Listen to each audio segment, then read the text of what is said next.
అని చెప్తా ఉంటావు కదా. మరి ఆ పేగులది క్లీన్ చేసే జాబ్ కూడా ఉన్నదట. ఎందుకంటే నీకు పాలించే శాతం అయితే లేదు సార్. నీతో అయితే లేదు. నీకు పాలన వస్తలేదు, ఎట్లా పరిపాలించాలో తెలియదు, ఏం చెయ్యాలో కూడా తెలియలేని పరిస్థితులు ఉండి ఏం చేస్తున్నావు. ఎవడన్నా తెలివిగాలోడు ప్రశ్నిస్తే చాలు వాడిని అరెస్ట్ చేయాలి, వాని మీద సోషల్ మీడియాలో బూతులకు పురాణాలు పెట్టియాలి, లేకుంటే బెదిరియాలి. నీకు పాలన వస్తలేదు, నీకు పరిపాలన చేత కాలేదు కాబట్టి ఇవాళ ఇట్లాంటి భాష మాట్లాడుతాం. దాని నుంచి కప్పిపుచ్చుకోవడానికి కోసం ఇలా కేసీఆర్ను టార్గెట్ చేయాలి. పాలమూరు నీళ్ళ గురించి అడగద్దంటే కేసీఆర్ను టార్గెట్ చేయ. మొన్నటిదాకా ఓటు అంటాడు, మొన్నటిదాకా ఓటు మాట్లాడినావు. ఇలా మేము అడుగుతా ఉన్నాం, మేము కూడా అంటున్నాం సార్ నువ్వు కూడా ముఖ్యమంత్రి కదా, మేము ఇట్లా అనగానే నీకు బాధ అనిపిస్తుండొచ్చు. మరి కేసీఆర్ గురించి తెలంగాణ తీసుకొచ్చిన సార్ గురించి మాట్లాడితే మా గుండెలు ఎంత అవిసిపోతున్నాయి. నిన్ను కూడా మేము అడుగుతూ ఉంటున్నాం. మరి అక్కడ క్లీన్గా ఉన్నదట. నీకు ముఖ్యమంత్రి పాలన చేతనైతే లేదు కదా.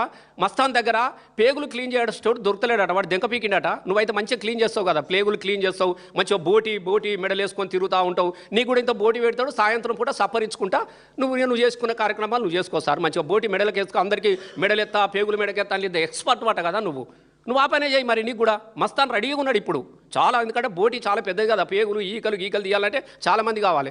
ఆయన కూడా వెయిట్ చేస్తున్నాడు సార్. మాట్లాడేటప్పుడు సంస్కారం ఉండాలి కదా రేవంత్ రెడ్డి గారు. మీకు ఇదా నువ్వు మాట్లాడేది? ఒక ప్రతిపక్ష నాయకుడు ప్రశ్న వేస్తే జవాబు చెప్పాలి శాతనైతే. నువ్వు దాన్ని విడిచిపెట్టుకొని వ్యక్తిగతమైనటువంటి దూషణాలు హరీష్ అన్న గురించి మాట్లాడుతూ ఉంటాడు. అసలు హరీష్ అన్న గురించి నీకేం తెలుసు అని అడుగుతున్నా. హరీష్ అన్న వ్యక్తి నీకన్నా ముందే మంత్రి అయినా సారు, నువ్వు గుర్తుపెట్టుకో. ఓ అని అడుగుతున్నావు. నీ ముఖానికి ఏమన్నా మంత్రి అయినా అవే నువ్వు? ఏదో ఆ ముసలోళ్ళు ఉన్నారు, శాతగానోళ్ళు ఉన్నారు కాబట్టి సడుకున్న గుంజుకొని కూర్చున్నావు తప్ప నీకు అసలు ఆ కాంగ్రెస్ వాళ్ళు సక్కనోళ్ళు అయితే నువ్వు ఇక్కడ దాకా అత్తువా సారు? ఇజ్జత్ ఉండాలి. అసలు కాంగ్రెస్ పేరు తీయడానికి నీకు అసలు విచిత్రమైన పరిస్థితి కనబడుతుంది. పాపం వాళ్ళ అమాయకత్వాన్ని ఆసరగా చేసుకొని వాళ్ళ ఈపుల మీద కూర్చొని ఇష్టం ఉన్నట్టు మాట్లాడుతూ ఉన్నావు సారు. రేవంత్ సారు ఒకటి మాట్లాడాలి. నీకన్నా ముందుగానే మంత్రి అయిండు హరీష్ అన్న. తెలంగాణ కోసం రాజీనామా చేసిండు, మంత్రి పదవిని వదులుకున్నాడు హరీష్ అన్న. తెలంగాణ కోసం 4 సార్లు రాజీనామా చేసినాడు హరీష్ అన్న. అట్లాంటి హరీష్ అన్న గురించి మాట్లాడతావా నువ్వు? హరీష్ అన్న జై తెలంగాణ అన్న రోజున నువ్వు ఎవరికి జై కొట్టినావు? చంద్రబాబు కొట్టలేదు జై. చంద్రబాబు సంకల దూరలేదు. తెలంగాణ అడ్డుకున్నటువంటి చంద్రబాబు గారి దగ్గర బంట్రోతులాగా పనిచేసినావు. నువ్వు తెలంగాణ కొట్లాడినటువంటి వీరుల గురించి నువ్వు మాట్లాడవచ్చునా? ఆకాశం అంతే. ఎస్, బరాబరి చెప్తున్నాం. 6 అడుగుల బుల్లెట్టు, తెలంగాణ ఉద్యమ బుల్లెట్టు హరీష్ అన్న. గుర్తుపెట్టుకో. నీలాగా చెక్క తుపాకుడు కాదు. చెక్క తుపాకి వేసుకొని ఏమంటారు సినిమాలో, చెక్క తుపాకి వేసుకొని గట్టు మీద పోతున్న ఒక పిట్టనన్న కొట్టడే అని ఒకటి ఉంటుంది. ఒక సినిమాలో ఉంటుంది, ఒక పిట్టనన్న పిట్టడే సోగాడు అని. ఆ సోగ్గాని పాటలు వేసుకొని చెక్క తుపాకులు వేసుకొని చంద్రబాబు ముంగట నడవలేదు. వీరులాగా బుల్లెట్లు దడదడ ఉన్నా కూడా బాంబుల వర్షం కురిసిన, బారుపి రంగులు మోగిన, ఎత్తిన జెండా దించకోయి తెలంగాణకు జయాన్ని నడిచినటువంటి వ్యక్తులు కదా వీళ్ళు. హరీష్ అన్న వెనుకకు పోయినాడు, ఏమన్నా నెరవేట్ల నీలాగా వెనుకకు పోయిందా? అట్లాంటి వ్యక్తులు ఆకాశం నువ్వు చూడాలంటే బరాబరి చెప్తున్నాం. నువ్వు చూడాలంటే నీ తల ఎత్తి చూడాల్సిందే. హరీష్ అన్న వ్యక్తిత్వాన్ని కానీ, హరీష్ అన్న పోరాటాన్ని కానీ, హరీష్ అన్నను కానీ. ఎంతనయాను? అది 6 అడుగులు అయితే నువ్వు 3 అడుగులు, నువ్వు 3 అడుగులు, అది 6 అడుగులు. ఇది ఎక్కడున్నది, ఇది ఎక్కడున్నది? ఒకసారి చూసుకో సారు. కాళ్ళ కింద నువ్వున్నావు, ఆకాశంలో తల అయినున్నది. మాట్లాడేటప్పుడు చక్కగా చూసుకోవాలి. అది మేమంటారు చూడు, తిట్టించుకోవద్దు. ఇంకోంటే కేటీఆర్ను పట్టుకొని తిడుతూ ఉంటాడు. అద్దంలో చూసుకోనట బరాబరి చూసుకుంటాడు. The hero of Telangana KTR. గుర్తుపెట్టుకో. ఎంత చక్కగా ఉన్నాడే ఆయన. నీ ముఖం చూసుకో ఒకసారి. ఏడుతారు పోరగాలు నీ ముఖం చూస్తే. విచిత్రమైన పరిస్థితి. కానీ ఎవరిని పడితే వానికి వీని ముఖం మంచి లేదు, వాని ముఖం మంచి లేదు. నీ ముఖం మంచిగా ఉన్నదా? నాకు నిజంగా బాధ అనిపిస్తూ ఉన్నది. మాటికి ఎన్నిసార్లు మాట్లాడతావా? ఏమో అందరిలాగా కేటీఆర్ పోయి అమెరికాలో చదువుకొని ఉద్యోగం చేసుకొని తన కోసం బతకలే. అమెరికా నుంచి వచ్చినాడు, ఇక్కడ తెలంగాణ ఉద్యమంలో ఉన్నాడు అని చెప్తున్నాం మనం.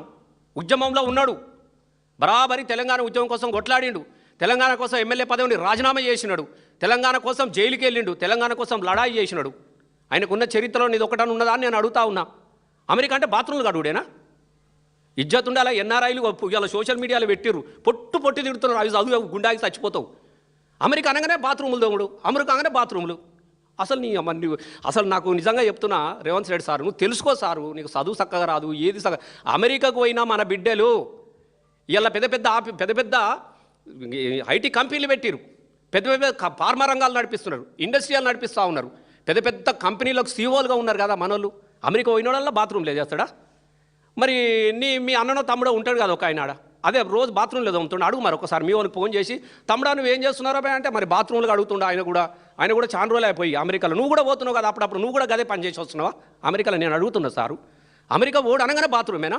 అంటే ఎన్ఆర్ఐలను నువ్వు అవమానిస్తున్నావా? నువ్వు ఉన్నత చదువులకు వెళ్ళినటువంటి బిడ్డలయా, నీ ముఖానికి ఎట్లావు అమెరికాకు పంపించే శక్తి లేదు. కేసీఆర్ గారు ఉన్నప్పుడు స్కాలర్షిప్ ఇచ్చిండు, ఓవర్ స్కాలర్షిప్ ఇచ్చి 20 లక్షల రూపాయలు విమానం టికెట్ ఇచ్చి పిల్లలను పెద్ద పెద్ద ఉన్నత చదువులకు America, London, Canada, Russia, Australia ఎక్కడ పడితే అక్కడ పిల్లలను చదువుకోవడానికి పైసలు ఇచ్చి నా తెలంగాణ బిడ్డలు గొప్పగా చదువుకోవాలని చెప్పేసి ఆలోచన చేసి పంపించిండు వాళ్ళకు.